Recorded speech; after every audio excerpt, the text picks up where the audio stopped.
wanted to not only welcome you all here tonight, but thank you for coming and showing an interest in being involved in this process. Just as a preliminary item, I want to thank Mr. Grinder and WCTV for taking the time to disseminate this information to the public through local cable access. And I wanted to recognize some folks who are here tonight, not only who will be available to try and give an overview of the regulatory and remediation process as it pertains to Olin, but who will be available to answer some specific questions that you might have after their presentation. As I said, we do have some folks that I want to recognize. We have here in attendance a member of the Wilmington Board of Selectmen, Lou Smaglia, and another member of the Wilmington Board of Selectmen, Charles Fiore. We have Wilmington Town Manager Mike Kyra and Assistant Town Manager Jeff Hull in attendance. I see Zoning Board of Appeals member Carl Sagal here, as well as I believe Ann Urick from the Planning Board is present. And we have Dick Hayden from the Finance Committee in attendance. So thank you all for being here. Specifically, I also wanted to introduce Martha Stevenson, who is part of the program tonight and will be here on behalf of Wilmington Environmental Restoration Committee. And then in terms of the substance of tonight's agenda, the members of the United States EPA team who's involved with the Olin site. Those folks are comprised of Jim DiLorenzo, who's the project manager for EPA, Sarah White, who's the community involvement coordinator, and they are supported by members of their team, Darryl Luce, who's a hydrogeologist, Rick Sugat, who is a risk assessor, and Bob Chancharulo, who is the section chief. And I see that Mike Webster is here from GeoInsight. As I indicated earlier, the purpose for tonight's meeting is to provide a general overview of the regulatory and remediation process as it pertains to the Olin site. The team up here at the front will also be able to provide some more detailed information with regard to the RIFS phase of the project. And finally, we will hear from Martha Stevenson, as I indicated earlier, followed by a question and answer session. So without anything further, I turn the meeting over to Mr. DiLorenzo, and we'll hear about his presentation. Thank you. Thanks, Mike.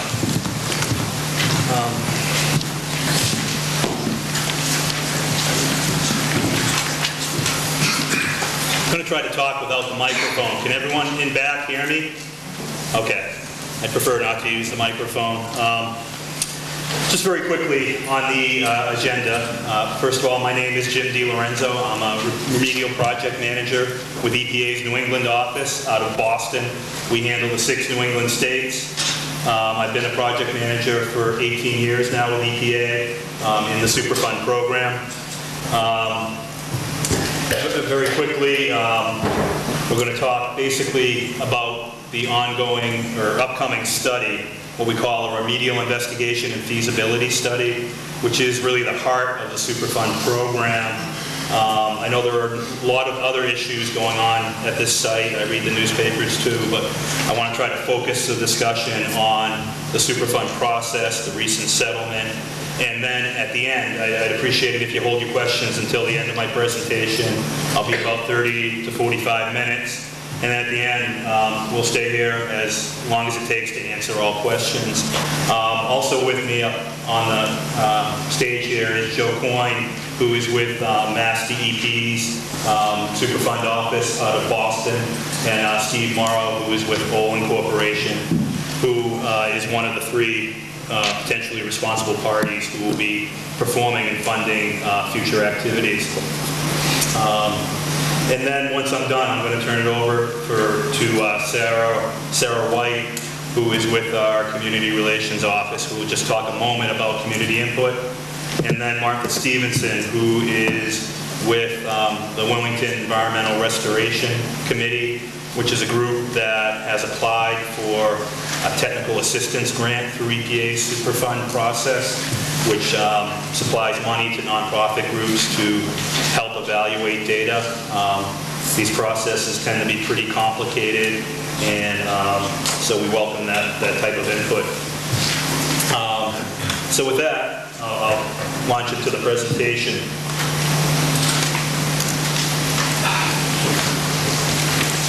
And I'll launch right by it.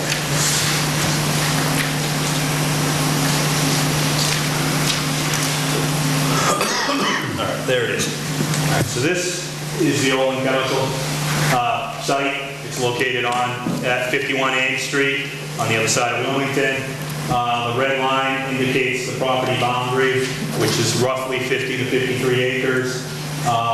It's bounded to the north by Ames Street, to the south by the town of Woburn, more specifically the Woburn landfill, to the east by the commuter rail, and to the west by Jewel Drive. And a couple of features which are worth noting off the bat. All of the former operations took place on the northern portion of the facility. The southern portion has basically been largely unused, except for this corner here, and was recently placed into an environmental trust to ensure that it doesn't get developed in the future. So it's going to remain undeveloped on the southern half of the property.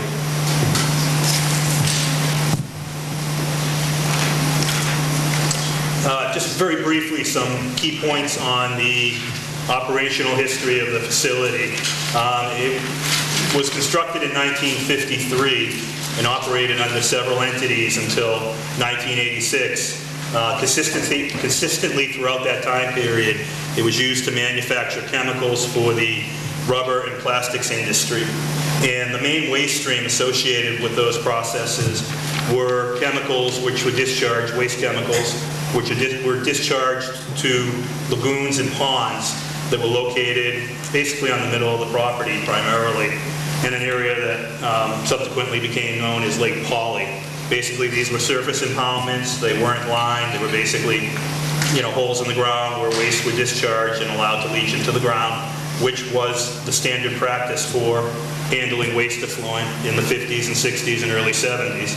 Around 1970, the idea of lining these lagoons came into play.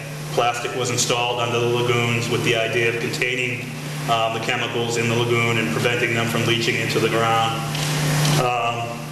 The waste were then continued to be discharged into those lined lagoons until 1986. So, basically you had 33 years of liquid waste being discharged on the site. When you have lined lagoons, what happens is that some of the waste settle out and they form sludges. As those sludges are formed, they're excavated, and as was often the case, landfill is created on site to contain these wastes.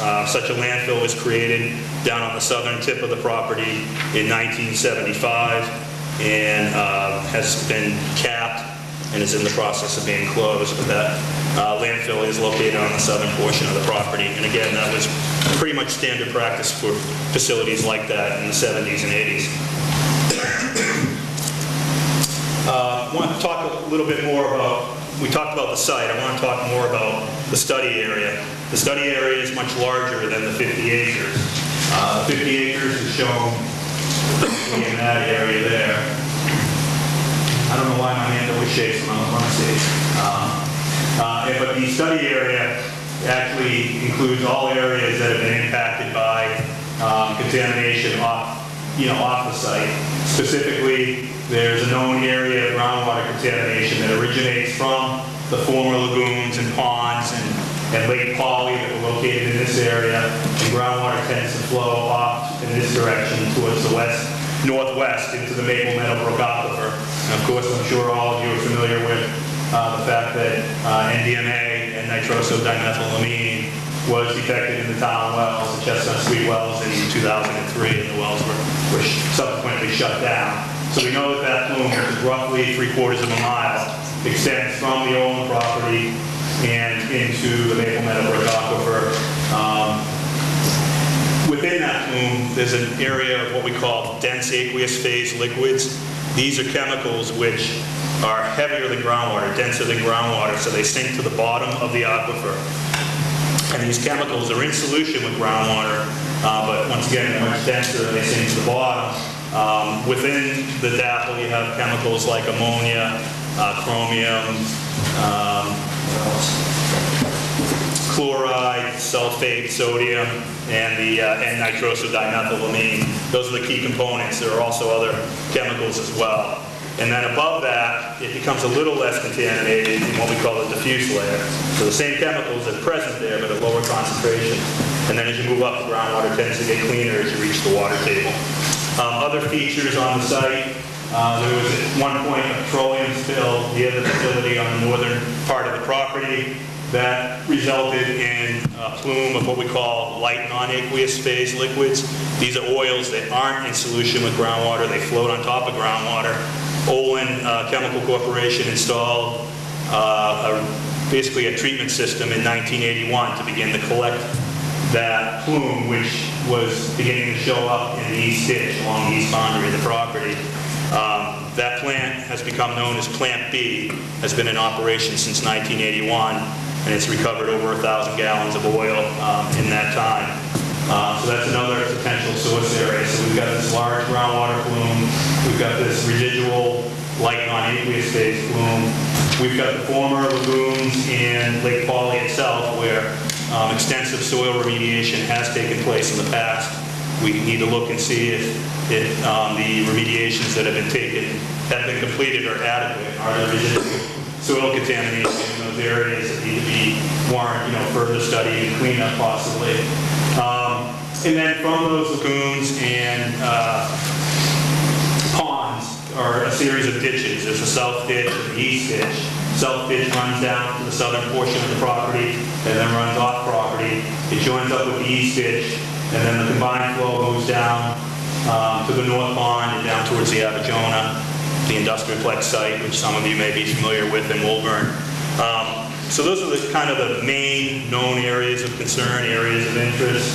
The major point being that under this Superfund process, we're going to look at all areas of contamination, all media that has been impacted, both on-site and off-site, not only with regard to potential human health concerns, but also ecological concerns. We're interested in the health of the ecology as well. So that's a bit about the study area. Just a very brief update on the regulatory history. Post-facility shut down in 1986. Certainly we recognize that the site has been studied under the auspices of the Massachusetts Department of Environmental Protection. They have a fairly elaborate program under what they call their Massachusetts Contingency Plan. It kind of builds off of the National Superfund program under what they call Chapter 21E. And under that program, the site was studied by Olin under the direction of Mass DEP as a priority and then a Tier 1 site. So, the point being there that it's had a lot of attention since roughly 1993. And once again, some of the work I mentioned previously, the studies, the soil remediations, the operation of the Plant B, those activities all occurred under Mass DEP's oversight during that time period. At some point in 2004, early 2005, DEP approached EPA and asked if the site could be referred for consideration under EPA's National Superfund program. When a site comes to us in that manner, or any site in fact, comes to us, we need to evaluate that site to see if it's eligible for Superfund resources. EPA does that by preparing a hazard ranking score package, what we call an HRS. And as the name suggests, there's actually a mathematical calculation that's performed to see if the site is eligible for Superfund funding and resources.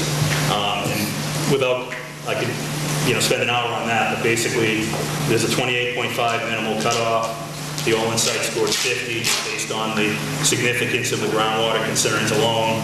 Based on that score of 50, EPA proposed the site to what we call the National Priorities List, and that's EPA's list of all Superfund sites. There's 1,242 of them in the country, 115 here in New England, 31 in Massachusetts. So that proposal happened through the Federal Register. There was a comment period. Following the comment period, the site was finalized in April of last year. And it is, in fact, EPA Region 1's newest national priorities list site. The most significant milestone since then has been the settlement, which is really the focus of the discussion tonight, what we call an RIFS, the Remedial Investigation and Feasibility Study. The remedial investigation focuses on identifying the source, nature, and extent of contamination. The feasibility study will then look at ways to clean up technologies and remedial options to deal with those problems that are identified in the remedial investigation. So what is Superfund? I know a lot of people have heard about it. There are other sites in the area. I'm sure you all have your own preconceived notions. But in its legal sense, it's known as the Comprehensive Environmental Compensation, Response Compensation and Liability Act of 1980, or CERCLA. It was established by Congress, again in 1980, to address some of the nation's what are considered to be worst hazardous waste sites. Again, there are 1,242 of them roughly currently. And the legislation was written in response to sites like Love Canal, Valley of the Drums, and Times Beach, which all came to light in the late 1970s. Where does the term Superfund come from? You know, CERCLA is really the name of the program. Well, Superfund comes from the tax that was enacted along with the legislation. It was a tax on the petroleum and chemical industry, which was used to fund these studies and cleanups. A lot of these companies oftentimes go bankrupt, so there needed to be a method in place to fund these very expensive studies and cleanups. So the Superfund name was created. The Superfund Trust Fund was established in 1980. The tax on the petroleum and chemical industries expired in 1995 and has yet to be renewed. So the Superfund Trust is still intact. Our work is now funded through general tax revenues, UI and Frank, and everyone else, and then also cost recovery efforts. The program's been level funded at roughly $500 million a year over the past several years, and then there is roughly an additional $500 million a year in cost recovery resources that's added to the pot. So there are certainly significant resources out there to deal with these problems. The cornerstone of Superfund has been and remains a polluter pays principle, or enforcement first. The idea that those companies, businesses, municipalities, states, federal agencies, and other entities, any legal entity who either owned the property, operated the facility, generated waste, or transported waste to the facility are all liable under the Superfund law. It's strict joint and several liability. Basically what that means is there could be 2,000 responsible parties, any one of them can be responsible for the entire bill, the entire problem. And what it basically means is that these parties, what we call, the owners, operators, generators, and transporters, are all categorized as potentially responsible parties. They're required to perform all the investigations and studies. They hire the consultants and they perform the work under EPA oversight. And likewise, they're expected to perform the cleanup actions under EPA oversight, and they fund the oversight by EPA. And again, it doesn't always work. If that doesn't work, EPA has the resources through the general tax revenues to go out and start the work themselves, and we've done that on a number of abandoned, truly abandoned sites. When you have what we call a PRP lead site like this, people are often concerned about the quality of the work. You're letting the parties who are responsible for the problem collect the data, do the evaluations, run the risk assessments. And we recognize that concern. That's why we do have oversight of every aspect of the work. In addition to myself, Darryl Luce is a geohydrologist who works exclusively out of our EPA New England office. Rick Sugat is a risk assessor, both with expertise in human health and ecological issues and chemical and toxicity issues. So we work closely with them. We work closely with Mass DEP. And then equally importantly, we go out and hire our own consultant to keep an eye on things, to collect our own data, to do our own independent evaluations. So there's a lot of checks and balances built into the process to ensure that the data that's collected is accurate, of the highest quality, and that the calculations and evaluations and models that are run are legitimate, are correct, are accurate, and do conform with EPA policies. And then finally, even though the potentially responsible parties do all the evaluations, collect all the data, it's EPA that proposes how to clean up these sites, and it's EPA that will select the final cleanup approach for this site as well as any Superfund site. So we retain that right. Here's kind of a schematic of the Superfund process, if you will. The spilling of the drawing is almost overly simplistic in a case like this, but I'm supposed to dictate site discovery. In this case, site discovery was the Commonwealth of Massachusetts referring the site to the federal EPA. EPA then decides how to deal with the site. Do we look at it as a long-term cleanup, i.e. a Superfund site? Do we look at it as a brownfield site, kind of a smaller scope problem geared towards redevelopment? Or is there a state program that can deal with it? Well, in this case, the site came to us from the state program. Certainly not a small-scale problem. So it's being looked at as a national priority Superfund site. We begin to look at the responsible parties, again, enforcement first. And at the same time we're looking at responsible parties, we prepare the hazard ranking score package to make sure the site's eligible for resources. So basically, we have moved from here to there since the proposed listing in September of 2005.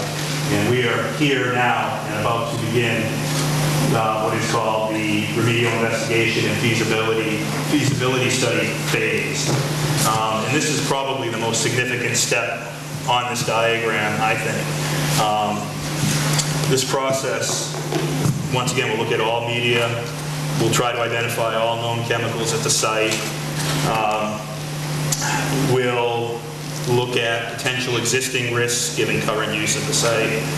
Look at potential future risks given potential reuse scenarios at the site. Then, assuming there is an unacceptable risk or exceedance of federal, state cleanup standards, then we'll look at remedial technologies, both well-established and potentially upcoming technologies, and cleanup options that will then be put forth to the public in what we call a proposed cleanup plan. So this entire process is fairly lengthy. In this circle we're just entering now, I expect, if you look at EPA's 1988 guidance, it says an RIFS should cost $2 million and take 2 years.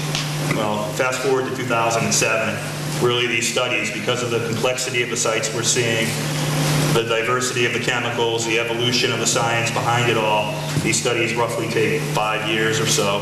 And in this case, I think it's going to be a $5 or $6 million study. So I expect, once again, this is a significant effort we're entering. And throughout the process, there'll be informal meetings like this. When we get to the proposed cleanup plan, there will be a formal hearing process. That's when the community really has an opportunity to weigh in on how the site gets cleaned up. So there will be a formal hearing, there'll be a transcript. The agency is required to respond to each and every written comment at that time. So it's really pretty much an informal public input process through here, and then there's a formal hearing process, and then we move to design and clean up and eventual reuse of the property. Just a few notes on why this takes so long as well is that this is a very open process. All the documents are public. They're all subject to discussion like this and debate. So we try to make it as transparent a process as possible. And again, the problems are just very complex.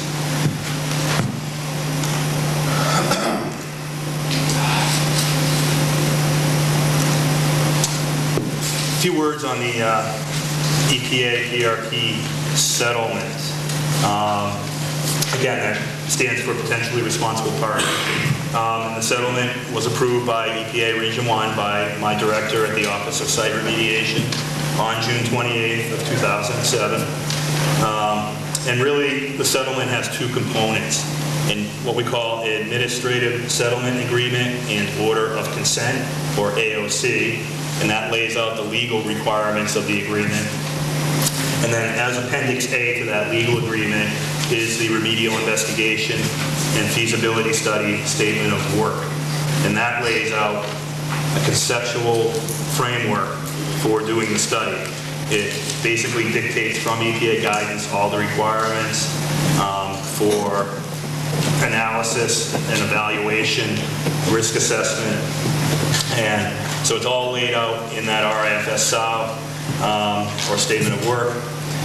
In addition to EPA, 3 potentially responsible parties signed the document and are participating. Olin Corporation, who is the current property owner and also operated the facility from 1980 to 1986. American Built-Right, who was a former owner and operator, and Stepping Company, who was a former owner or operator. There are additionally 3 other companies out there who did not sign on but remain, in our opinion, potentially responsible parties. The point being there that we certainly have enough resources to get the study work done. When it comes time for the cleanup, we'll turn to these 3 parties and the other 3 parties who did not sign up for the resources necessary to clean up the site. And again, the PRPs under this agreement, it's an agreement to study the site. They're required to perform both the remedial investigation, that's again the study of the site, all media, all known chemicals, nature and extent of contamination, and then the feasibility study, all available remedial technologies and cleanup options. And based on that remedial investigation and feasibility study, EPA will issue its proposed plan to the public for comment. Once we receive public comment, we'll make a final decision on a cleanup approach for the site under what we call a record of decision. So it's kind of, so this lays the foundation to reach that record of decision. It's an agreement to investigate the site, not clean up the site. Once a cleanup plan is put in place, we'll have to negotiate with responsible parties, again, to try to get them to clean up the site. This is just a picture of what the administrative order of consent looks like. I wanted to put that up there to let you know it's on our homepage. Anyone can go to our homepage, download it, and read through it. It's not too bad a read, actually. And again, Appendix A to that document is this remedial investigation and feasibility study statement of work. So those documents are on our webpage, and I'll have the link up on the last slide. Key components of the legal part of the settlement, the AOC, are that the PRPs are required to perform all the studies, I can't emphasize that enough, and the risk assessments as required by EPA guidance. They will also be paying for EPA's oversight, not only our internal costs, but the costs for our consulting firm, who I anticipate will be Novus Engineers. And a couple of key components of the agreement, which you don't always see, are that this document has financial assurances. What does that mean? It means the PRPs have demonstrated that they can afford to do the necessary study. Again, we anticipate this to be a $5 or $6 million study ahead of us. It has stipulated penalties. What does that mean? It means if they, at any point, don't perform the work adequately or they're deficient, EPA does have the ability to issue fines against them to try to compel them to do the work adequately. And then finally, if that doesn't work, there are takeover provisions in the document which allow EPA to basically take the work back from the potentially responsible parties if there are significant deficiencies. So, you know, the key points of those bulletins are that there's leverage for EPA in here to ensure that the work gets done and gets done correctly. Key components of the statement of work for the remedial investigation and feasibility study. And to me, it breaks down to 4 primary documents that are encompassed in the settlement agreement. The first is what we call an interim response steps work plan. That was the first document due under the settlement, beginning of August. It was submitted by the PRPs. And what that is it's a proposal for certain ongoing activities that don't fit into the RIFS process. And there are basically 3 continued operation of the Plant B Dapple recovery system, groundwater treatment system, ongoing maintenance of a slurry wall and cap, which is located on the property. It was put in place in an effort to contain some of the groundwater contamination on site to prevent further migration off site, and that requires a certain level of maintenance and monitoring to ensure that it's still acting effectively. And then finally, a proposal for a pilot treatment system to look at the effectiveness of extracting and treating the dense aqueous phase liquid. There's been a proposal that I know had been worked on with Mass DEP and the Wilmington Conservation Commission, whereby Olin Chemical is to install a pilot extraction well on Jewel Drive at the UPS property to see, Dapple reacts differently than groundwater. There are a lot of physical complexities and chemical complexities associated with trying to extract that Dapple product from the deep aquifer. The intent of this pilot is to move forward with installing that well and thereby using that information to feed into the feasibility study to look at the overall cleanup of the plume as a potential option down the road. Focused remedial investigation report. Again, as I mentioned earlier, we recognize that this site has been studied extensively, which isn't always the case when these sites reach EPA. In fact, generally, very little study has been performed on these sites. So it's somewhat a unique circumstance that this site comes to us with a significant amount of data and multiple removal actions already completed. We want to, of course, try to make use of that information. It currently exists in 33 boxes at DEP's Winter Street office, so to go through that in any effective way is almost impossible for us. So we have required the PRPs, and they've agreed to prepare this focused remedial investigation report, which will compile existing data, existing evaluations, the results of any removals and remedial work to date, and any risk assessments for EPA review and approval. Then they'll submit an RIFS work plan in the upcoming January. That work plan will lay out basically the details from the statement of work. It'll take this conceptual statement of work and cross the T's and dot the I's on what media they're going to sample, where, and how they're going to evaluate it, how they'll perform risk assessments. And so they'll be submitting that to EPA for review and approval in roughly January. And then again, as I mentioned, this is a lengthy process. I anticipate roughly 5 years or so for the overall study of all the issues at the site. We're requiring them, as is typical, to submit semi-annual status reports. That'll capture any ongoing data or issues and field updates and that sort of thing throughout the process. I'm just going to spend a few more minutes on each of these documents. The interim response steps work plan is currently under review by EPA, by Geo Insight, who's the town's consultant, by the forming technical assistance group work, by Mass DEP, and certainly by EPA. It has three main components: slurry wall and cap maintenance. Basically, that's a groundwater monitoring program and physical inspection of the cap program. I expect that to continue. Plant B, it's been in operation since 1981. Its objective was to remove light non-aqueous phase liquid, oil floating on the groundwater. We believe that needs to continue, but we will be looking at potentially doing a shutdown testing program on that to evaluate whether, in a step-down approach, that plant can come offline, since typically, according to the PRPs, they're recovering about a gallon of oil every year. So that plant, will continue in some fashion, but there may be a shutdown testing program very, very soon. So that's addressed in the work plan. And then there's the Dapple extraction pilot test. And again, that's going to, this work plan covers design of that pilot test, and operation of the pilot test. And at the end, there'll be an evaluation report that'll feed into the feasibility study. So the site investigation basically will result in, well, it'll be based on this focused remedial investigation report. And again, this focused report is something that isn't typical of the process. It's something we've developed for the Olin site in recognition of all the data that's out there.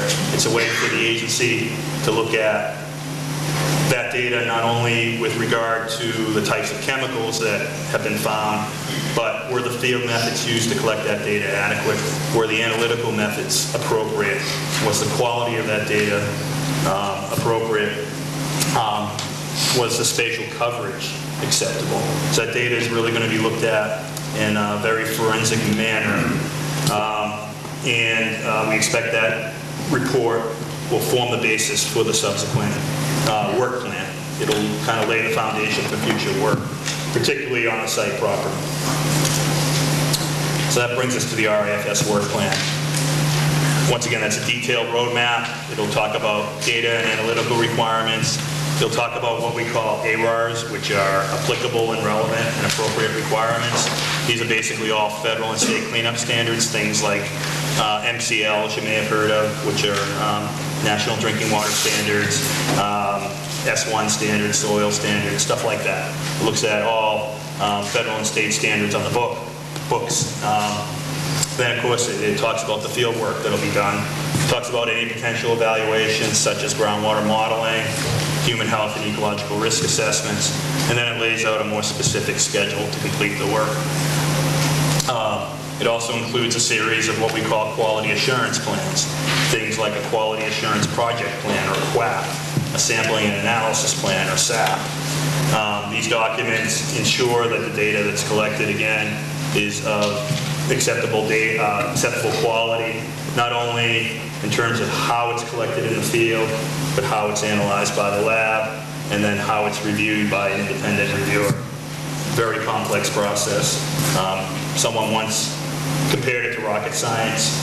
I think this is far more complicated, but in a good way, because it ensures that the data is thorough and accurate. And then finally, a health and safety plan to protect the workers while they're out there. This will all culminate in a remedial investigation report. The report will be several volumes thick. It'll talk about the source, nature, and extent of contamination, pieces of which we have already, and that'll feed into it for sure. But I'm sure that there's additional data needs out there. It'll also provide information necessary for the agency to perform the human health and ecological risk assessment. And just so there's no confusion, that's not an assessment of past exposure.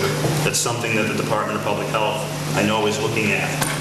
It's an assessment of potential current risks and potential future risks, both with regard to human health and ecological exposure. So someone walking across the site, is that an unacceptable direct contact risk? Someone drinking groundwater, is that an unacceptable ingestion risk? Those types of scenarios. With regard to ecological, fish that may be in South Ditch or invertebrate, are they being impacted? Those would be ecological considerations that will be assessed. So all of that gets fed into the remedial investigation report, and then that information is used to then look at evaluating cleanup alternatives and eventually to select a cleanup remedy. And it's important to note that the real trigger for cleanup here will be either an unacceptable risk and or an exceedance of regulatory standards. And that's what triggers cleanup actions at any Superfund site. So that's kind of the key threshold. So we go through, we collect the data, run risk assessments. Now we start looking at how to clean up the site. That process is captured in the feasibility study and will be distributed for review as a feasibility study report. It looks at cleanup or remedial objectives. An objective may be restoration of groundwater to drinking water standards, for example. So the objectives look like that. It'll screen potential cleanup technologies. It'll take those technologies and assemble them into what we call cleanup or remedial alternatives. The alternatives are compared against 9 very specific criteria that are contained in EPA guidance. And I'll just mention the first 2: protection of public health and the environment. An alternative must be protective. And then attainment of ARARs. Again, alternative must meet any federal or state cleanup standards on the books. So those are kind of the threshold criteria, and there are a number of what we call balancing criteria that are looked at. So you'll have several alternatives that will be balanced against each other through this comparative analysis, and that'll all be laid out in the feasibility study report. EPA will then take that information and write a proposed cleanup plan, and that'll trigger a public comment period and hearing process at that point. And then once we digest that information, we'll issue a final cleanup plan. Of special note at this site is the fact that we have operable units, and these are basically different study areas. This is something that's typically done at a site that we know is technically complex or has multimedia problems, as we certainly know this site does. Operable Unit 1 is defined as the 50-acre Olin property, including the former manufacturing facility to the north and the recently designated conservation area to the south. And it'll include all media on that property except groundwater. Operable Unit 2 includes areas that are of concern with regard to sediment or surface water contamination. These include the south ditch, which continues off the property to the south, and the east ditch, which runs in a narrow strip between the property and the MBTA commuter rail line to the east. And then again, those 2 ditches combine and flow further to the south, and it may encompass those areas as well. We'll basically trace the contamination back as far as it takes to do the evaluation. And then operable Unit 3 is groundwater anywhere and everywhere at the site, underneath the site. We certainly know it extends to the west into the Maple Meadow Brook Aquifer. There's concern for residential wells both to the northwest, potentially to the west, and certainly to the south. So we'll look at any potential issues there through that operable unit. And then we know there's a groundwater divide, so perhaps groundwater contamination flows. What does that mean? It means groundwater contamination may flow off also to the east and south, and so we'll be looking at that. So the work is going to proceed on all 3 of these operable units concurrently. All 3 will be addressed in the remedial investigation and feasibility study work plan. And again, this is typical of complex sites. Go to our webpage and look at many of the Region 1 sites. You'll see multiple operable units. I think Fort Devens has like 17 of them. So the more complex the site, the more operable units generally are present. And certainly we can merge or further subdivide these operable units at any time. Again, just key roles. There are 3 potentially responsible parties who signed this agreement. Olin is really taking the lead. Olin Corporation has hired MacTech Engineering. MacTech's been performing work out here in the past and going to continue to, is my understanding, perform the remedial investigation and feasibility study work. EPA has oversight and approval authority of all field work, samples that are collected, work plans, evaluations, documents. Everything needs to be approved by EPA. EPA does have the ability to collect split samples as well. What does that mean? It means if the PRPs are required to take 20 groundwater samples, we may take 1 or 2, 5 or 10%, and run our own independent analysis at our own lab. Just again, as another way to verify the data. And that all gets spelled out on these quality assurance project plans, these sampling and analysis plans. Those all have that type of purpose in mind, to document those procedures. And again, our oversight consultant is going to be Novus Engineering, which is a local firm. EPA will take over the process, propose and select the final cleanup plans. Because there's 3 operable units, I expect there's going to be 3 remedial investigation reports, 3 feasibility studies, 3 records of decision. Other key stakeholders, certainly the community in general is a stakeholder, the Massachusetts Department of Environmental Protection, the Wilmington town officials, the Conservation Commission and their consultant Geo Insight, the Wilmington Environmental Restoration Committee, who is going to speak after Sarah in a few moments, let you know what they're about, and then local community members, and let's not forget the other 2 PRPs who are paying for this work in the background. Community involvement. It's a very formal process. I want it to be a very transparent and open process. I've been doing this, like I said, for 18 years. I think I have a pretty good base knowledge of the Superfund program. Never heard of N-nitroso-dimethylamine, but I'm learning about it as I go. I have a lot of experts behind me. Feel free to call me anytime. We'll do these informal meetings every time I think it warrants one, when there's something important to say. Really, the process flips to formal when we get to the proposed cleanup plan, and there's a hearing, a transcript, formal written comments, formal written responses. The Wilmington Environmental Restoration Committee, again, they're going to be given, or they've applied to be given money from EPA to help provide technical understanding of the process, of the results in the community. They're also a resource for the community in general. Geo Insight, the town officials, we work and have been working closely with Mike Carr and the other town officials. EPA's website, right there. You can go there, download documents. We'll try to put up as many key documents as my information tech support people will let me. And then again, contacts. Feel free to call me or email me or Sarah White anytime, or Joe Coyne if you feel more comfortable speaking with Mass DEP. So that's about it. I hope I didn't bore you too much. With that, I'm just going to turn it over for a couple of minutes to Sarah White, say a little bit more about community involvement, and then Martha Stevenson to say a little bit about work. Then we'll open it up to questions, and we'll stay here as long as it takes to try to answer everyone's question. Thank you.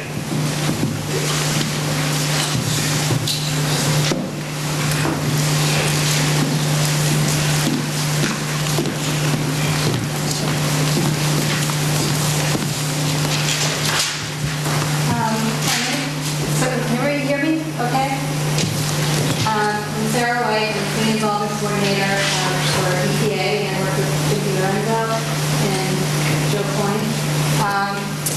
Before I get started about what we're doing as we initiate getting involved in the Superfund side, I just want to acknowledge a few more people that came in. Maybe you could raise your hand for folks so they can hear. Jim Dwyer, the Alderman, Ward 4 from Woburn. That's the room. Frank Ingram, a rep of the Wilmington Conservation Commission, and Mike Woods, the water superintendent.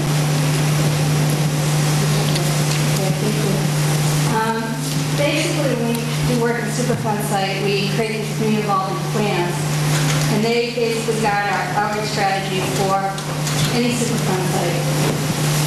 And that involves in community interviews, which we conducted some interviews with the town and town officials, but we also want to talk to residents.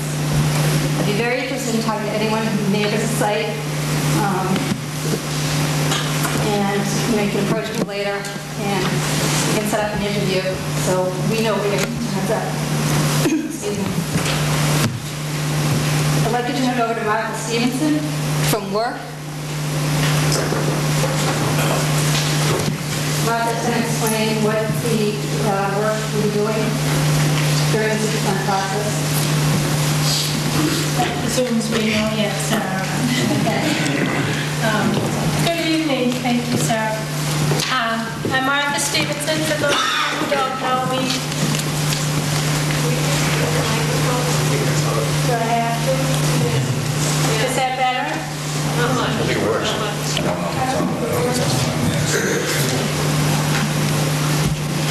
This one right here works perfectly. Just a standard.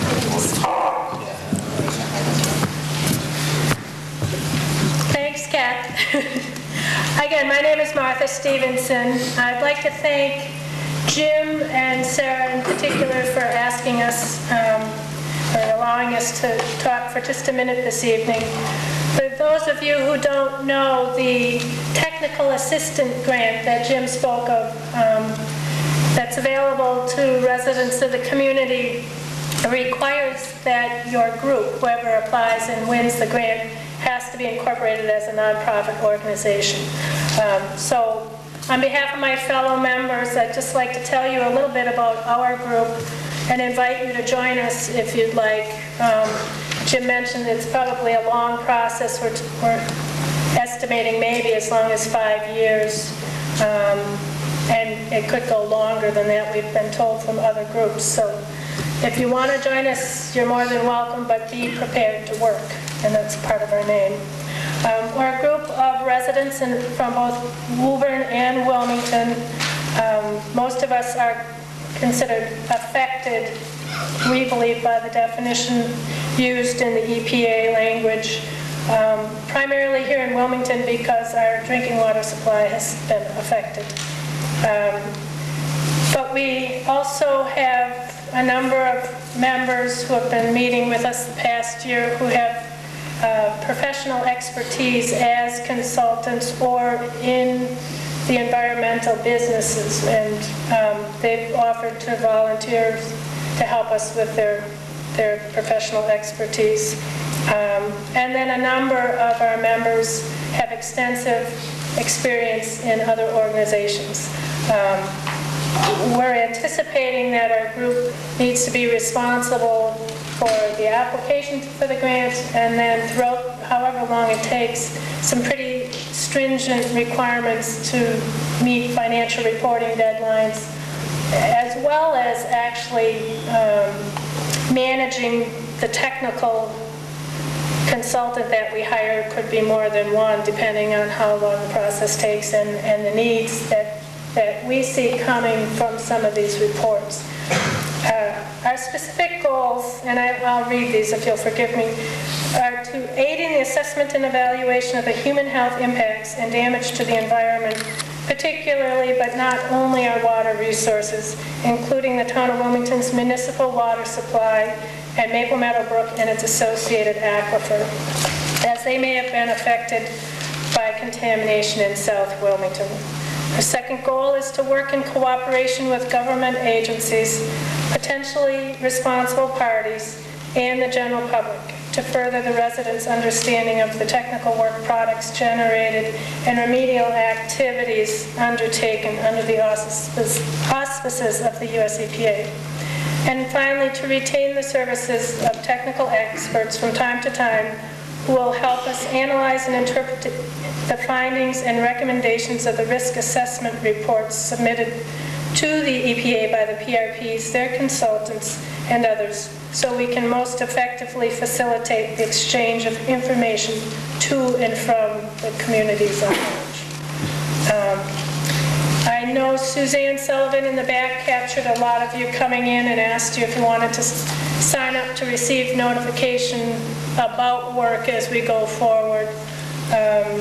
We hope to do a lot of our communication electronically, either through emails or a website, to cut down on paperwork and phone calls and a lot of extra work where if we can post an announcement that a big document is coming and the deadline for you to read it and comment is such and such, it will be a lot easier for everybody to kind of keep up to speed as much as possible.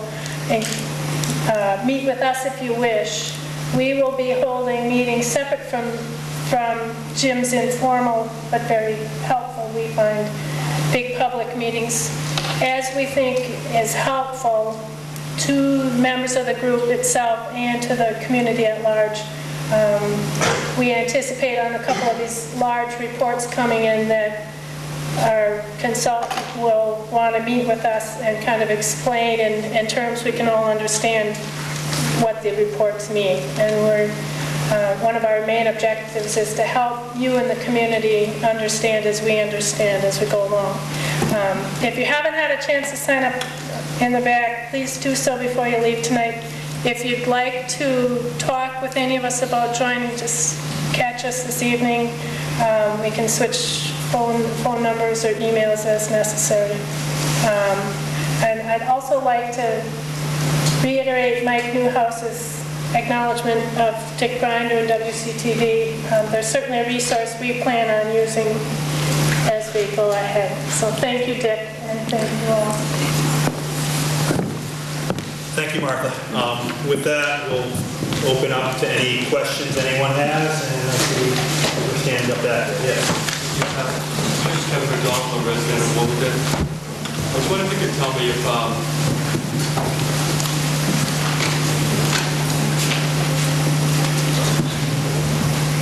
sorry, go ahead. I was wondering if you could tell me if you calculated the average grade of the site and the distance from the average grade to the bedrock. And the reason for the question is, I was wondering if anyone's looked at removing all the contaminated soil from the site and taking it off-site. And did everyone hear the question?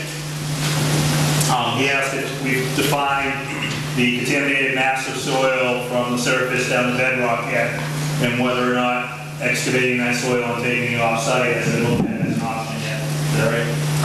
Okay. The answer is no. I mean, that's certainly what we'll be looking at through this remedial investigation. I know that information's out there. It's been studied in terms of, depth of bedrock.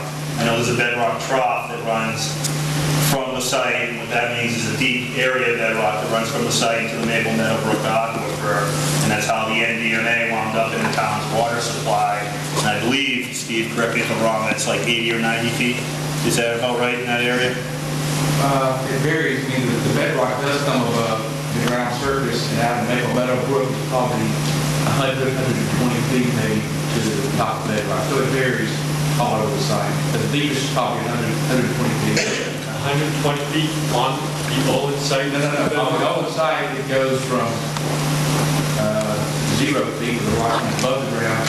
I would think 30, maybe 40 feet would probably be the deepest on the property. So it varies. But the question regarding has excavating and taking that contaminated soil material off-site been looked at? The simple answer is no. I mean, that's part of the process is to define that mass. Is it contaminated from the surface all the way down to the rock? And if so, is it contaminated as such in this area or across a significant portion of the site? If the answer is yes, then we'll look at options, including, one maybe excavation. That'll come through this process. So how many years do you think it's going to take? It's going to take, I think, roughly 5 years to Well, that's a low end, The U.S. government, you're talking 8, 10, 12 years. By then, it's going to get into our other water too. Then what do we do then? Right. Well, certainly the water supply is the biggest concern. Well, absolutely. That's what I'm here for. I mean, I don't want to, these gentlemen contaminate our wells and then they turn around and look at us and say, you take care of it. Mass water's coming in, don't worry about it. But mass water's coming in right down Woburn Street, a quarter mile way around. Industrial. Only it is. Yeah. So you're saying 5 to 7 years, then you got to start digging. It's been a long time. No, it is. I mean, when did they close? 86. Yeah. 96. 30 years? 20 years, I mean? I understand what you're saying. On that, if you go back to that slide, I'm not going to put it up here, but there's a diagram of the Superfund process. Oh, I understand. No, but let me just indulge me over a moment. One of those little blocks that went down that I didn't really talk about. What that is as we start this process, as we look at the existing information, there's a lot of it. The site has a long investigation history, but I don't think it answers all the questions we need answered, unfortunately. I think it brings us, our baseline information is not here, it's somewhere here. We need to be here, so how far up are we? I don't know. But what that box says is that when we start the study, if we see a problem, if we see, as we're evaluating groundwater, if we come across an issue, it allows us to step out and take immediate action. I mean, there is that process, what we call non-time critical removal actions, just another acronym. But what it boils down to is it's a process where if we see an immediate threat to a water supply, whether it's an individual well or more importantly a municipal supply, it allows us to not stop the investigation, but at the same time, take action. So it is built into this lengthy process, the acknowledgement that you don't want to let a foregone problem continue to escalate. And so there are methods to try to deal with that. Absolutely, just take the dirt out of there, and then we'll start testing as we get down. Right, I mean, You know what I mean? Can I finish my question? Oh, sorry. yeah, yes. I know that you probably haven't looked at it, what it's gonna cost to take the dirt out, if that was an option, but do you at least know how many cubic yards of soil is on top of the bedrock? No, I don't, I mean, does that information exist? It may, I don't know it offhand, to be honest with you. Okay, just the last thing I want to add. You mentioned that you're gonna be doing more water well drilling. And I was wondering if anyone's taken into consideration that drilling more water wells could possibly open up channels from a plume to allow the contamination to flow and act as a conduit so that that contamination goes into our aquifer. That's, talking about drilling methodology, and that's certainly a consideration, and that's, there are techniques to minimize that, you kind of case the well as you go down if you think that's going to be an issue, so that, those methods are looked at with those types of considerations in mind, and, decisions are made. Is the data that important? Are there ways to minimize and prevent that? So that's a good point. Yes, well, Oh, I'm sorry. No, thank you, Frank. okay. My name is Mike Raymond. I'm from Lumen. I live on the North Lumen line. And my question is regarding the 12-step process. Where in the 12-step process is a decision to be made as to the future use of the property? I understand the risk assessment part. When you do the risk assessment is based on future use. But where in the process is the future use going to be decided on the property? Yep, and you hit the nail on the head. When we generally look at future use, is for the risk assessment. The risk assessment requires us to look at current realistic exposures and then potential future exposure. Is the future exposure a residential use of the property? Is it a commercial use? And then generally it's looked at through this remedial investigation process. Has it been decided yet?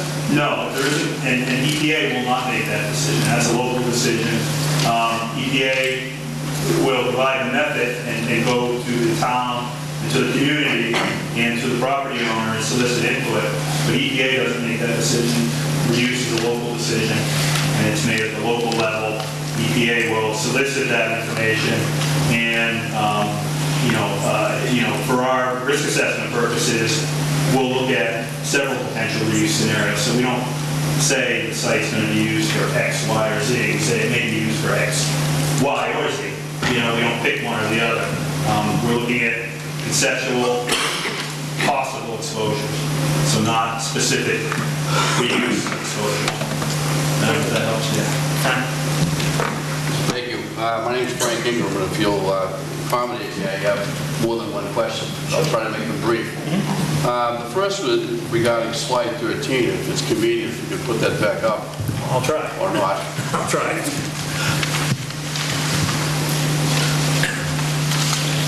Keep it down there before we get you there. Yeah, firewalls.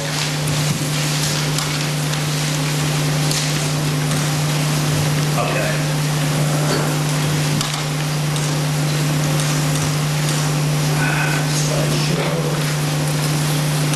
It's actually page 13. I'm not sure which slide it is. That's it. Okay. Regarding the water supply, these questions are both talking about the water, both ground and drinking. The first question is, I see we have 3 items up there for the interim response, which I understand to be current activities.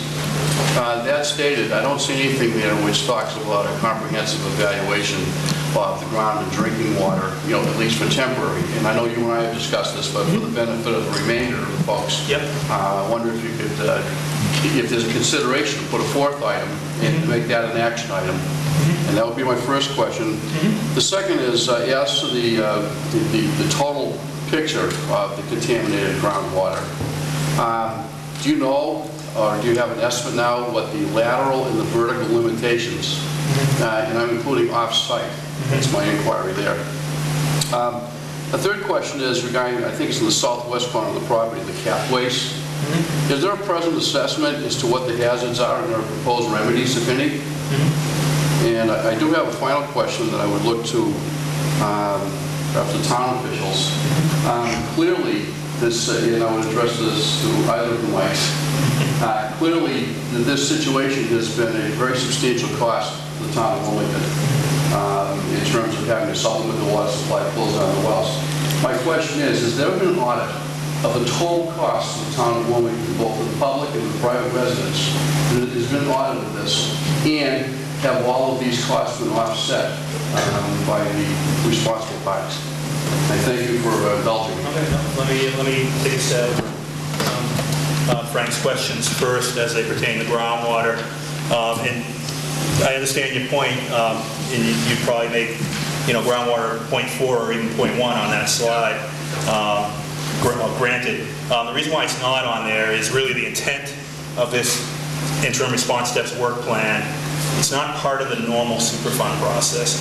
Again, the site has certain activities that have been ongoing, that were started under the DEP oversight. Some of even Plant B was started before there even was a DEP.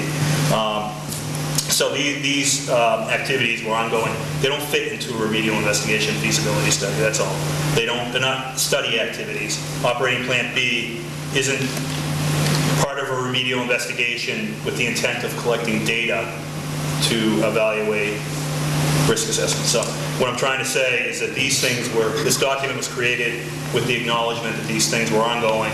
They didn't fit into the RIFS guidance, the RIFS process. So we created this document as a way for EPA to review and approve of these activities rather than ceasing them or just letting them continue without any EPA oversight. So that's why this document was created. Those are the three items that don't fit. The groundwater concerns certainly are very valid. They rank high personally on my own list of concerns, and they fit under Operable Unit 3, and they'll be looked at under Operable Unit 3. That being said, I know that there's been a lot of groundwater work done out here. There are, I think you can see, again, correct me if I'm wrong, there are over 200 monitoring wells across the study area, give or take? Give or take. Okay, so there's a lot of information out there. And that's why we've developed this focused remedial investigation report. Once again, it's not something that's typically done. If you go to EPA's RIFS guidance, you won't see interim response steps work plan, you won't see focused RI report. These are documents that were created by EPA for this site as a way for EPA to approve of these things that don't fit and to acknowledge this extensive volume of data that exists. So how well, which leads to the second question, how well has the groundwater been defined in areas to the west, off-site?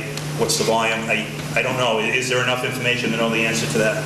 I won't know until we get that focused RI report. I would hope that there's enough information to have some pretty good estimates. Is it all encompassing? Have we really defined the furthest extent of groundwater contamination to the areas to the north and west, and as I alluded to the east and south as well? I don't know yet. That's something that we're certainly going to be looking at. I know there are residential wells to the south and southwest and to the north and northwest, and that is of concern to EPA, and that's something we will be looking at to make sure that we do capture any wells that are out there. So it's a good question. It will be answered. It's not on this slide because it's covered under Operable Unit 3. I'm sorry that wasn't made clear. Just if I may, fair to state, however, that that's part of a current investigative process, even if it's not on this particular segment of the plan? Yes. Yes. And then what was your third question? I'm sorry. It had to do with the capped waste in the southwest. Oh, yes, corner. Yes. That at some point, I mean, that landfill was created in 1975 to handle the sludges from the Lime lagoons. At some point it was capped. I don't know when off the top of my head, but it was capped, which means that a plastic cover and clean soil was put over it. Monitoring wells were installed around it. It's been monitored. And I know that Olin has an application currently pending with the Massachusetts Department of Environmental Protection to get a regulatory closure of that landfill.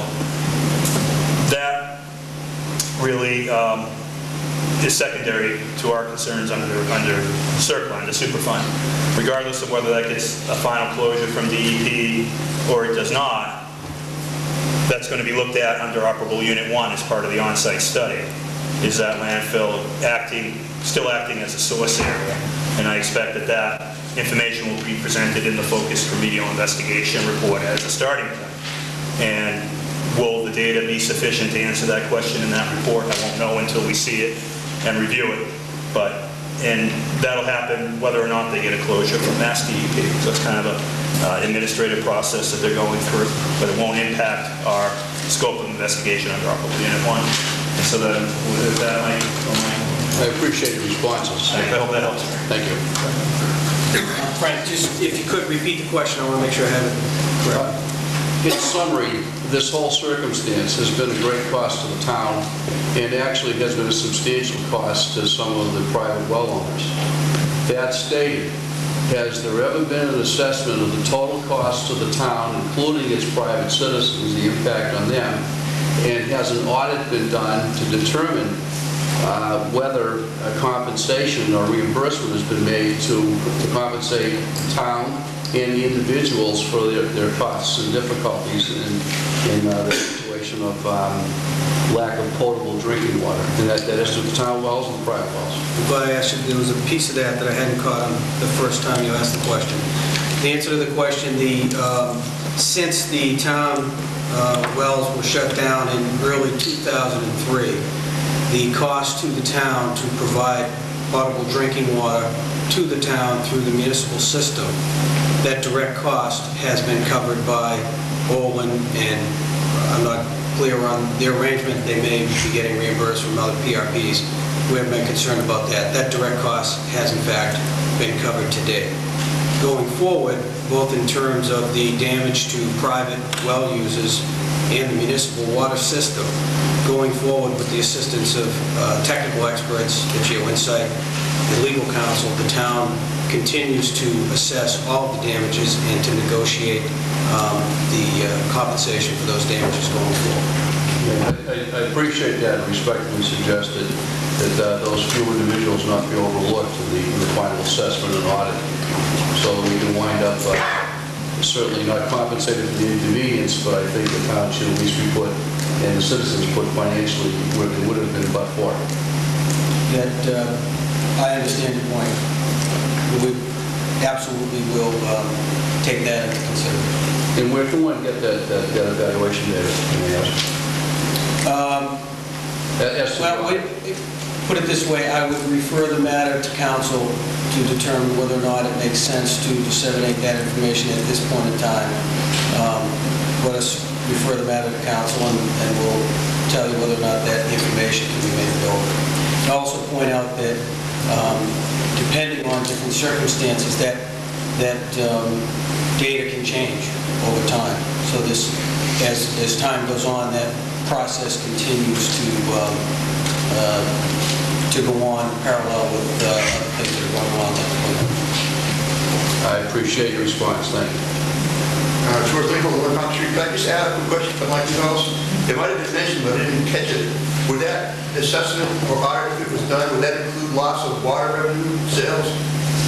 We were selling water, so we probably lost income as well, not just our cost to supply water, but the loss of income. So if that wasn't mentioned, I'd like to add that should be added into the equation as well. All of those different damages are being included in the town's itemized list of damage. Thank you. Anyone else care? Brad Hudson, I'm president of Olin. Is there any study or done to show how far and fast that plume is moving to the northwest with the aquifer? I don't know where all the individual test sites are, but is there a goal to let us know how far it's going to go? Especially within that 5 years. Did everyone hear over there? Or did you hear the question? Yeah, okay. Yeah, there's a lot, I don't know the answer to that yet, and that's something that will be hopefully presented in one of the first submittals from the PRPs, which is that focused remedial investigation report. But I but I will speak to a couple of points on it. I mean, I know there's a lot of monitoring wells out there. Some that were installed in the Maple Meadowbrook Aquifer as recent as 2006, I believe. So that there should be sufficient data to answer questions like that. Of course, the most prominent question being, is it possible that it's going to extend beyond the Maple Meadowbrook Aquifer? And the second key piece of information there is that the Chestnut wells have been shut off in 2003. That was a significant pull on the aquifer, or a significant draw on the aquifer. So when you shut those wells off, you're changing the characteristics of the aquifer. So were they acting to contain the contamination within the aquifer? And now that they're shut off, has that somehow caused further migration? It's something that we're certainly concerned with and we'll be looking at. So I don't know, it's premature to know the answer to that, unfortunately. But we will be looking at that. That's a good question. Thank you. Anything? Oh, yes. There have been reports that in the top of Wilmington, there's been a high death rate due to cancer. And it's also been reported that MDMA is a cancer-causing compound. Does the EPA work with the Centers for Disease Control or the Board of Health to obtain statistics to see how many people have died of cancer, and if there's been any evaluation from autopsies to see if MDMA has been present? Excellent question, and I'll answer it, and then I'll ask Martha Stevenson if she wants to add to my answer, because I think she's been following that more closely. But from the agency's perspective, we don't go backwards in time and try to assess past exposures. It's just not our regulatory charge. It's not our legislative, part of our legislative regulations. But the Massachusetts Department of Public Health, that is their objective, and we work closely with them through the Agency for Toxic Substances and Disease Registry, ATSDR. They work in partnership with the Massachusetts Department of Public Health, and in fact, the Mass DPH is doing such a study on the impacted water supply to try to go back and identify individuals who may have been exposed to the N-nitrosamine, dimethylamine, and other cancer-causing agents that may have been in groundwater. And that's something that they typically do at sites like this. I believe they have made some progress. And I don't know, Martha, if you care to add to that a little bit? I think you've covered it pretty well, Jim. There are others in the group who may have details, but certainly I'm no doctor, but I don't think they do autopsies. And my understanding of the particular contaminant is it doesn't remain present that long. Right, I don't think there's a direct causal link that they would have. What they'll do is, and DMA does cause certain types of cancer, so they'll look specifically at cancer exposures in targeted populations in the neighborhoods to try to identify if there's an increase, statistical increase in cancers and that sort of thing. And they are actively working on that, and they do have funding to do that. And I expect that to take, it's a complicated process. I expect that they'll be reporting out on that as time goes by. So it is being looked at actively. Yes. Sanjay Michelangelo, Wilmington resident. You said half the site was put into an environmental trust. How does one put half the site into the environmental trust? How did it get there? Why wasn't the whole site put in there? Yeah, really this was done in recognition that the southern half of the site is largely untouched. And we're talking about an area that's highly industrialized. Jewel Drive, Ames Way, the adjacent Woolburn properties. It's a very industrial area. So to have this 20, 25 acre parcel that's really never been developed in that area is highly unusual. So in recognition of that, that part of the process was legally, that part of the parcel, was legally separated from the overall parcel and placed into this environmental conservation trust. And simply the reason why the whole thing wasn't done is because, the environmental harm has already been caused in the northern part of the property. It's been used for manufacturing going back to the 50s. So Okay, the environmental trust will protect it from being developed? Yes, yes. Developed and further harm. I mean, we certainly will investigate it to see if there is contamination there, and maybe some cleanups or cleanup actions taken on it. But that would be the limit of any future activities on that part of the property. Okay, thank you. You're welcome. Anyone else? Yeah, actually, one more question. Oh, sure. Yeah, and then I'll come to you. You said on Plant B was an oil spill. Do we have an amount on that spill? You said 1,000 gallons were recovered. Right. I don't think there is an original amount, and I'll clarify too that the recovery effort started in '81, but I guess for some reason the data only goes back to what year, Steve? Was it 99? 2000. So from 99 through current, about 1,000 gallons has been recovered. How much was recovered prior to that? I haven't seen any documentation of that. How much was still? Steve, We don't know. what was the actual still, though, Steve? It was a processing oil used in the process, like a like motor oil type material. Okay, I just don't know. Sorry. Thank you. Yes. Charles here, Wilmington. Going back to you were talking about the future use of the site potential. Are you basically trying to understand correctly that nothing would be done until you have made your decision as to what's possible, and then we make our decision, so nobody can go in there and do anything? And is that what you're say, that nobody should be able to do anything until you come to that conclusion? Right. It's not that black and white, to be honest with you. EPA doesn't own the property or control the property, but we have a regulatory responsibility out there now. We're aware of New England Transrail and their potential desire to redevelop and use the property.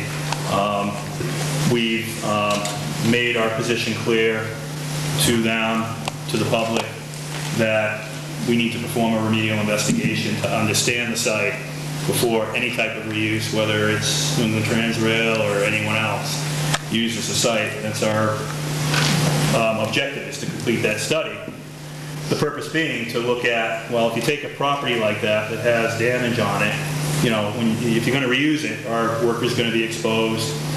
Is the type of reuse going to cause further harm to the environment or release of contaminants and that sort of thing? And would it impede our ability to investigate the site if you start putting infrastructure on top of it?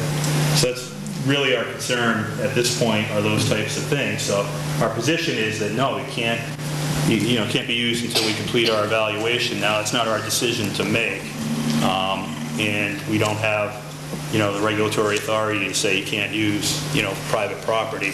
So it's somewhat of a gray area, but our position has been made clear to, the parties involved in looking at that proposed redevelopment, including the, federal agency that does oversee that, the Surface and Transportation Board.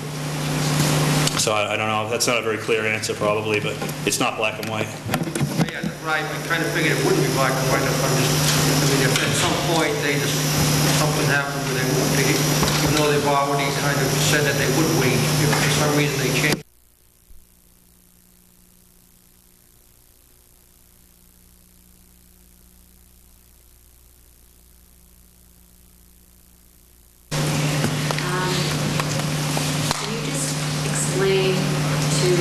Why it's so important for the community and the town to stay involved with the Olin site, involved with the environmental issues in a particular area, especially with the Superfund and water supply and all that. I mean, it would be great if everything was somebody else's problem. Right. But why it's important for the community to stay involved in the process. Yeah, no, that's a good point. And I can't, emphasize enough. I mean, I know how hard it is to take time out of your already busy schedules to come and hear about these issues. But these problems are complex. They do impact more than just a 50-acre parcel, and potentially even the properties around it. The water supply was potentially impacted. It's no longer impacted thanks to shutting it down. But these issues really are far-reaching. I know this is a long-term process. We're going to try to make it as hands-on and user-friendly as we can. I think this is a pretty good turnout tonight. I'd like to see, similar, if not larger turnouts. I think we had a larger one in April of 2006 when we came out here. to announce the transition to Superfund. So, once again, this is going to shape, the issues associated with that site through this process. We're going to know more about that 50 acres than any other 50 acres in town by the time we're done with that process. And we'll be answering questions like the ones over there going forward, and many other very important questions moving forward. So I ask that you try to stay involved, and we'll try to get the information out to the community as effectively as we can. So I hope that kind of gets at what you were saying. Anyone else? I'll stay up here if you want to come up individually and ask questions afterwards. All of us will. Yeah. I think this question might be a question for Mr. Newhouse. And I don't think I'm alone in feeling this way, but I think the town clearly is entitled to damage compensation. And we've heard of Transrail wanting to come in and buy this property. My question to Mr. Newhouse is, have the town officials with the town council looked at proceeding forward with a damage lawsuit against Olin and these other parties that may also tie in the property so that when it does get cleaned up, Wilmington can obtain ownership of that property along with any monetary settlement? I missed the very end of that, Kevin, but let me give you the general answer first, and then you can follow up if need be. The town continues to look at all the damages that we can think of. And when I say we, I'm referring to town officials along with the support of technical experts and council. We continue to look at the damages that the town has incurred, and we continue to look forward to being compensated for that. I missed the very end of that question, so if that didn't answer it, I'll follow up. I guess I was speculating as to being able to have a settlement with Olin where the town, after the site was cleaned up, became owner of that site so that no other company can develop it, along with a monetary settlement for its damages. I'm loath to take anything off the table as a possible remedy, but my instincts tell me that ownership of that site, even after this process, is probably not viable. But certainly monetary damages in the offer.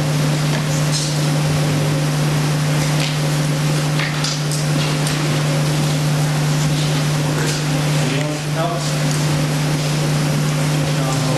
Yes, sir. Very big work. About there to the Maple Meadow landfill. I'd like to ask, how many remedial strategies do you contemplate? Because the usual idea is that first do no harm, and as time goes on, we've already had 20 plus years. As time goes on, there's more and more leakage, presumably, from the site. And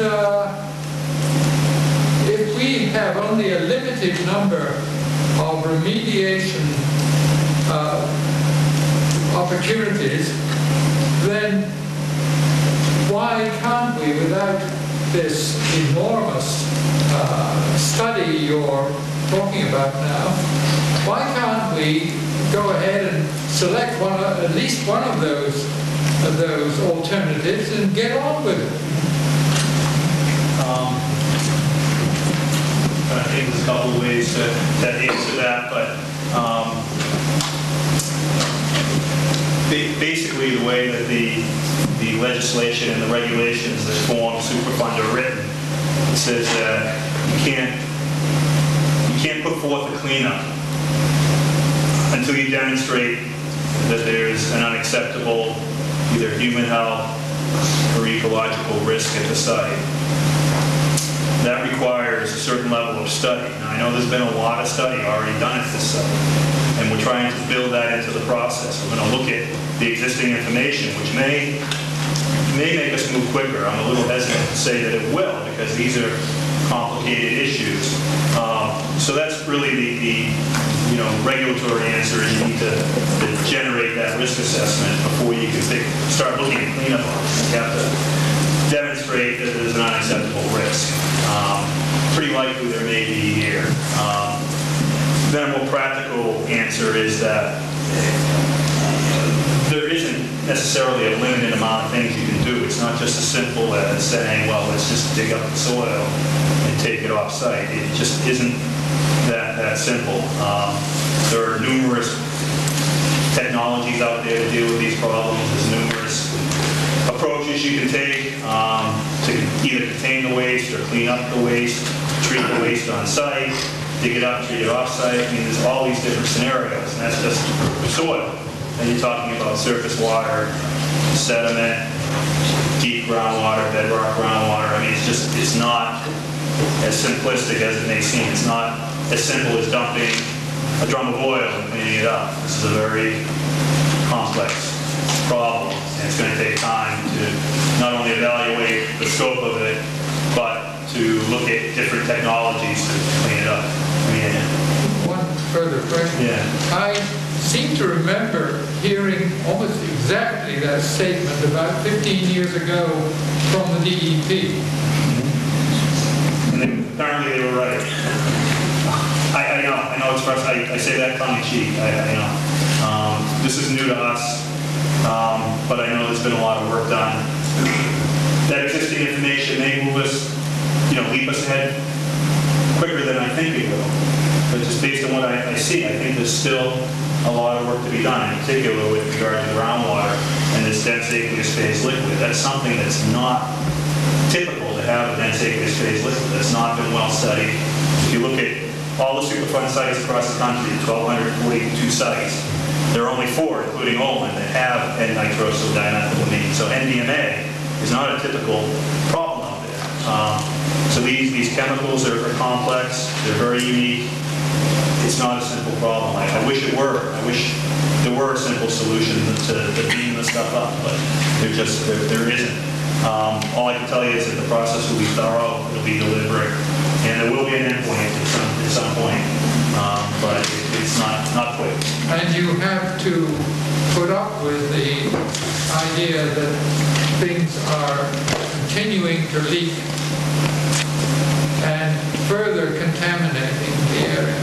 Possibly. I mean, I hope that's not the case. I mean, at some point you reach, maximum extent. I don't know if we're there yet or not. I mean, the gentleman early on said, well, what if it's moving towards a water supply? Certainly we don't want that to happen. If there's a water supply out there that's in the pathway, we want to try to pick up on that early in the process, and we will push to get something done quicker to prevent that. I don't know if that's the case right now. I don't know. I come here tonight with more questions than answers, and more process than answers, but hopefully when I come back to you, I'll have more answers down the road. So, that's where we're at. Yes?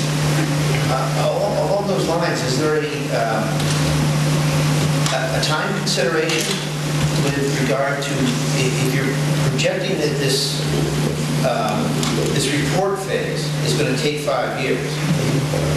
I mean, the concept that I have, if you're trying to catch a train and you spend 5 years debating whose car you're going to use to catch the train is that much farther away by the time you have to catch it. So now you need maybe a different car than you chose on, but you have to get a much faster car.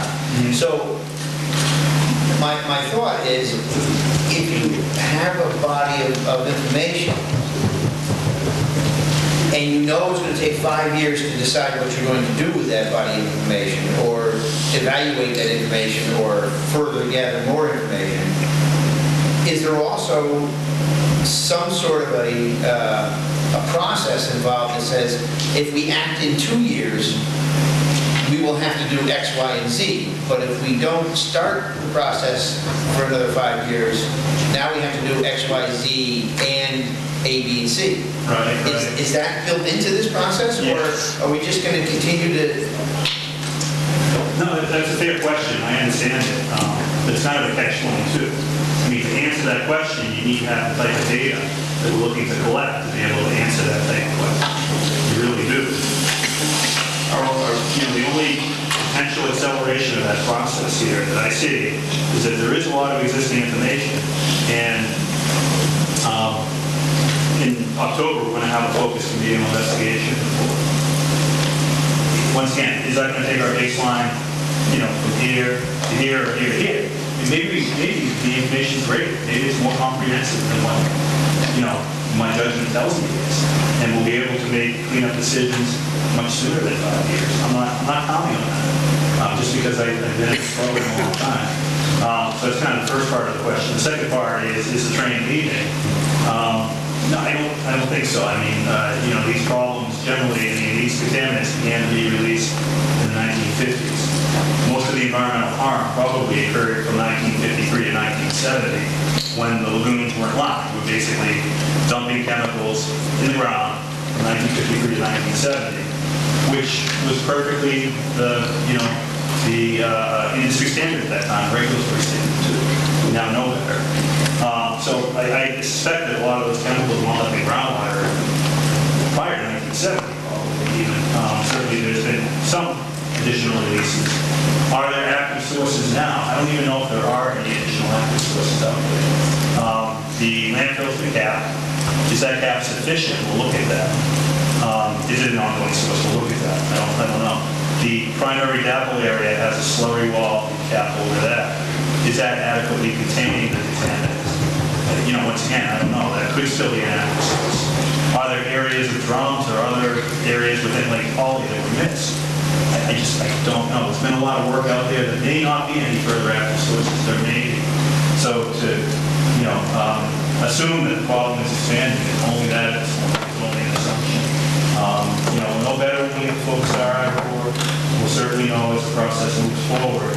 We have an expanding problem. There are ways to jump out if any of them constitute a threat to water supply or some immediate public health or environmental threat.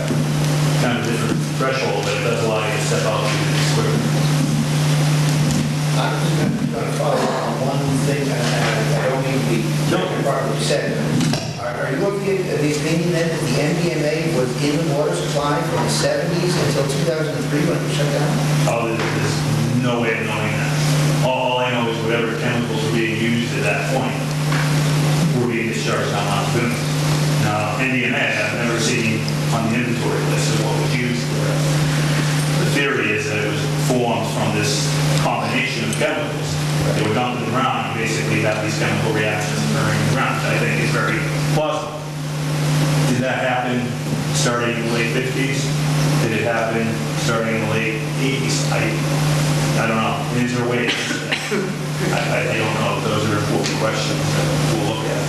I honestly don't know about the NDMA specifically. I mean, the fact of the matter is NDMA is toxic down to the nanogram level. You have 1 billionth of it per liter of water, and that's considered pretty toxic. So you couldn't even measure that 10 years ago. So I don't know. You mentioned that there were a few sites in our country that are contaminated with NDMA. And I was wondering if your Boston office has evaluated if any of those sites further along in their studies and discovery of possible ways to remediate that we might be able to speed up the process or save money on further evaluation. Yeah, an excellent question, and certainly something we'll be looking at. I know that there's one in California that I believe that they are further along than we are. We'll be looking towards them for information, not only on cleanup options, but on toxicity information associated with MDMA and on other, physical characteristics. And definitely we're going to try to draw off of at least that one site in Region 9. The other two, I don't know offhand whether they had it in the process, but yeah, no, certainly we'll try to factor that in to accelerate things. Yes? Yeah, I'd like to follow up on that a little bit, since you're from the federal level. I'm I'm interested in knowing about how much people know about remediation processes. I mean, how many options are there that have been proved to be effective, et cetera, et cetera? Are you talking for groundwater specifically? Yeah, groundwater. Yeah, I mean, there are a lot of well-established practices out there that, certain technologies work better for certain groups of chemicals. Precipitation for metals, that's commonly done, it's been around a long time. Carbon treatment for certain types of chemicals we have out here, organic chemicals. I'm not sure which ones are effective for NDMA offhand, but there are technologies out there that will treat it.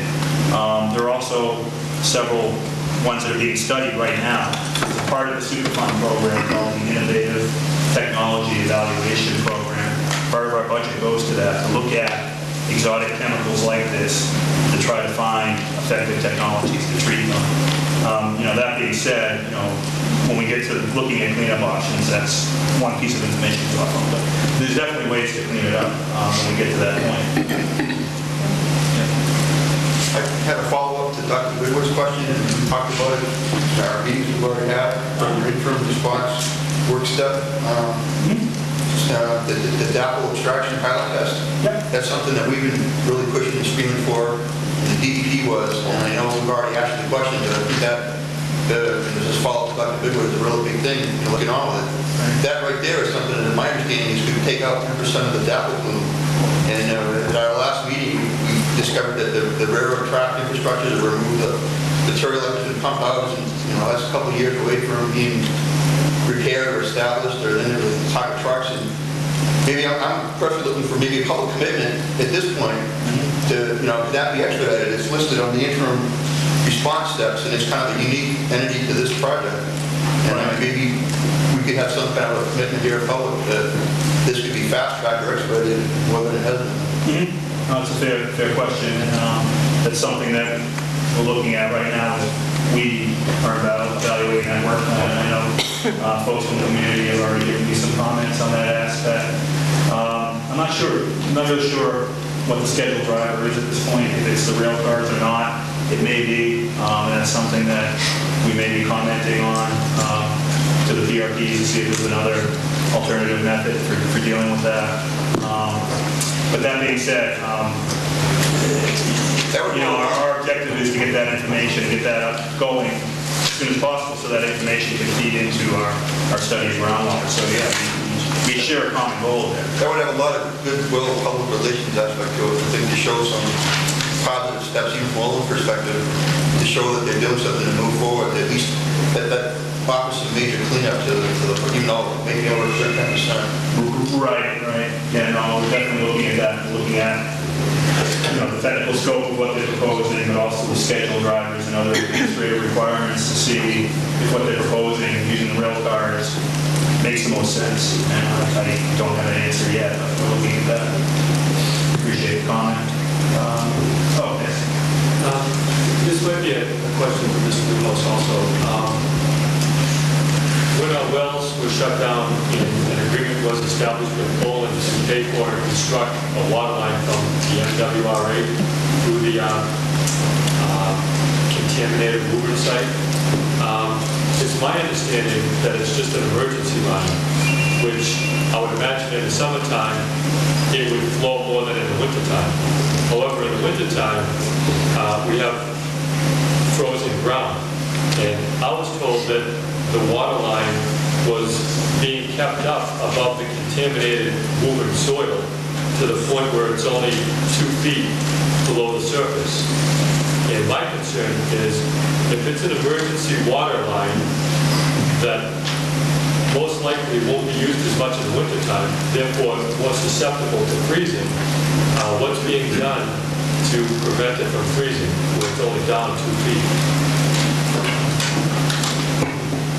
I guess I'll answer part of it and then defer to Mr. Woods if he has any more specific comments. I would characterize the infrastructure that's being constructed as the manner by which we can have a permanent connection for or emergency water supply, or permanent part-time manner in which we can supply potable drinking water to the town. With regard to your specific question about cross lines and elevations and all that, I refer to Mr. Woods, although I warn him if that pipeline freezes this winter, I think we've actually a problem. But, Mr. Woods? That pipeline is there to be able to stand frost down from 20 below zero for about 2 feet of pipeline. I'm just curious what's being used to especially insulated pipes all inside. Any other questions? Yes.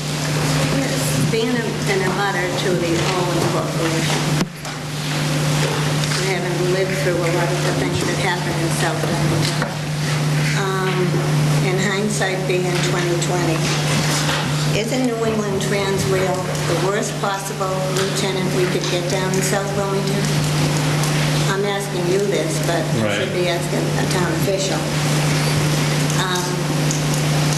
Being that that property is going to take years to be cleaned up anyhow, to get something in there, it would be so degrading more to South Wilmington than what's going on there now. Just Sunday morning, there was a small explosion at one of the companies down there where drums were held outside of a company there, and the fire department. We don't want, if that property is going to be developed, why don't we get a clean company down I understand your concern. I've read the public comments that have come in on the transcript, and I certainly understand your concern. I didn't realize they had an explosion on Sunday. I was aware. We've had several explosions down there. What companies is that? Allcoat. Where is it? Allcoat was Sunday. Okay. Formerly Surface Coating, formerly Raphael Swanson. Okay, thank you. Zeneca and then the Olin site itself had explosions where the residents had to be evacuated. Rafi was thousands of tons over there, years rolling tons of emission to the air. So that area's had quite a problem. When we spoke earlier, we said that you can't really tell Olin what to do, but you could discuss the ideas that Christy Whitman had about in clustered industrial areas, having complementing industries to be more environmentally green for community would be the way for Olin to go, as opposed to further assaulting that area and the residents of this community. And they do have control right now over who they sell to and what they do on that property. And only to a certain extent does the law protect the residents. So I would like to see Olin take the high road and do what's right for our community. The global warming issue starts with the community, and that site has caused this town a lot. And I'd like to see them start doing the right thing for the community. Another thing, there has been a member of SWAT for South Wilmington against toxics. Had universities come in here to do studies, work with TURA for toxic use reduction, using less water. Is involved with, obviously as a neighbor, with the massive air emissions, which isn't just in South Wilmington. What happens there impacts us all, from community lines to community lines. Years ago, they talked about the Olin site. When you say you're not real sure about the data being really all that complete to put a whole picture together. To follow up with a show that Kyle did, sitting with Steve Johnson at DEP, and work that South Wilmington Against Toxics had done, DEP inadvertently gave Olin a waiver for some of the testing that they had to do, as well as RAFI that's being looked at for the industrial complex contamination. So that waiver was a huge problem for the residents of Wilmington, even when they questioned it, where 15 years later before it's even being looked at. So I'm glad to see we have some expertise, the town staying involved, residents are staying involved. I'm not so sure that the state level of involvement, because we've discussed some things with them, and the EPA. NDMA is a carcinogen, but it's going to be routinely tested in your water supply from MWRA because of the mixing of chemicals and what causes toxins. We're no longer a pure anything anymore. So if Olin can come up with some technology to remediate that, it's not going to only help Wilmington, it's going to help other areas. But again, I say take the high road, look at the waivers, listen to the community, they've done their homework, they've done it for years, and stay involved. Thank you. Anyone else? Okay. With that, I'll close the meeting. We'll stay up front if anyone wants to come up and has any other questions or wants to discuss anything. I thank you.